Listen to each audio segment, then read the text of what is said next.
8ನೇ ತಾರೀಕು ಆಚರಣೆ ಮಾಡಬೇಕಾಯ್ತು, ಮಾಡೋಕ್ಕಾಗಲಿಲ್ಲ. ನಾನು ಗುಲ್ಬರ್ಗಲ್ಲಿದ್ದೆ ಅವತ್ತು, ಅಲ್ಲೇ ಮಾಡ್ದು. ಸೊ ಇವತ್ತು ಪಕ್ಷದ ವತಿಯಿಂದ ಇಲ್ಲಿ ಮಾಡ್ತಾ ಇದ್ದೀನಿ.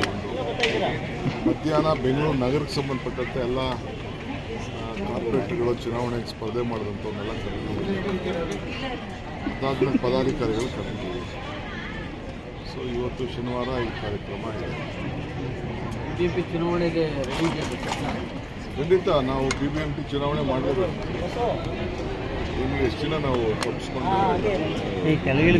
ಅಸೆಂಬ್ಲಿ ಎಲ್ಲ ಪಾಸ್ ಆಯಿತು. ಆದ್ಮೇಲೆ ಈಗೆಲ್ಲ ಪಾರ್ಟಿಯವ್ರನ್ನ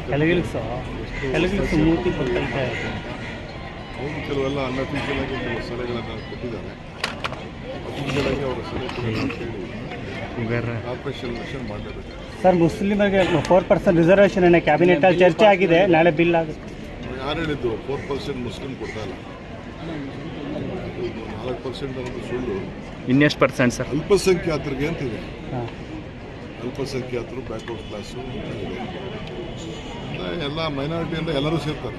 ಕ್ರಿಶ್ಚಿಯನ್ಸ್ ಇರ್ತಾರೆ, ಜೈನ್ಸ್ ಇರ್ತಾರೆ, ಪಾರ್ಸೀಸ್ ಇರ್ತಾರೆ, ಸಿಖ್ಸ್ ಇರ್ತಾರೆ, ಎಲ್ಲರೂ ಸೇರ್ತಾರೆ. ಬಿಜೆಪಿಯವರು ವೋಟ್ ಬ್ಯಾಂಕ್ ರಾಜಕಾರಣ, ಮುಸ್ಲಿಂ ಒಳ್ಳೆಕೆ ರಾಜಕಾರಣ ಅಂತ ಇದು ಮಾಡ್ತಾ ಇದ್ದಾರೆ. ನಮ್ಮನ್ನ ನೆನೆಸ್ಕೊತಾ ಇರಬೇಕು, ಅವ್ರು ಮಾತಾಡ್ತಾ ಇರಬೇಕು, ಗಟ್ಟಿ ಮಾಡ್ತಾ ಇರಬೇಕು. ಅವರು ನಾವು ಬೇರೆಯವ್ರ ಹಕ್ಕನ್ನು ಯಾರ ಹಕ್ಕನ್ನು ತೆಗೆದಾಕ್ತಾರೆ. ಬೇರೆಯವ್ರ ಹಕ್ಕನ್ನು ಅವ್ರು ಕೊಡ್ತಾ ಇದ್ದೀವಿ. ಅವ್ರಿಗೆ ಒಂದು ಬದುಕೋಬೇಕಲ್ಲ. ಸರ್, ಹಾಗೆ ಕೆಲವು ಶಾಸಕರು ಬ್ಲ್ಯಾಕ್ ಮೇಲ್ ಮಾಡ್ತಾರೆ. ಕಸ ವಿಲೇವಾರಿ ವಿಚಾರದಲ್ಲಿ ಯಾವ ಪಕ್ಷಿ ಶಾಸಕರು ಬ್ಲ್ಯಾಕ್ ಮೇಲ್ ಮಾಡ್ತಾ ಇದ್ದಾರೆ? ಈಗ ಎಲ್ಲಿ ಕಸ ನಿಂತಿದೆ ಅಲ್ಲಿ ನೋಡಿ ನೀವು ಗೊತ್ತಾಗುತ್ತೆ. ಸರ್, ಈಗ ಸರ್ ತಮಿಳುನಾಡು ಹೋಗ್ತಾ ಇದ್ದಾರೆ ಸರ್, ಡಿಲಿಮಿಟೇಷನ್ ವಿಚಾರಕ್ಕೆ ಸಂಬಂಧಪಟ್ಟ ಹಾಗೆ 22ನೇ ತಾರೀಕು ಮುಖ್ಯಮಂತ್ರಿಗಳು ನನಗೆ ಇಬ್ಬರಿಗೂ ಅವರು ಇನ್ವೈಟ್ ಮಾಡಿದ್ರು. ಮುಖ್ಯಮಂತ್ರಿಗಳು ನನಗೆ ನಿರ್ದೇಶನವನ್ನು ಕೊಟ್ಟಿದ್ದಾರೆ. ಸೊ ಪಕ್ಷದ ಪರವಾಗಿ, ಸರ್ಕಾರದ ಪರವಾಗಿ ನೀನೇ ಹೋಗಬೇಕು ಅಂತ ಹೇಳಿದ್ರು. ಸೊ ಅದಕ್ಕೆ ನಾನು ಗೊತ್ತಾಯಿತು. ಸರ್ಕಾರದ ಏನು ಸರ್ ಸ್ಟ್ಯಾಂಡ್ ಏನು ಸರ್ ಈ ವಿಚಾರದಲ್ಲಿ ತಿಳಿಸ್ತಿದ್ರು.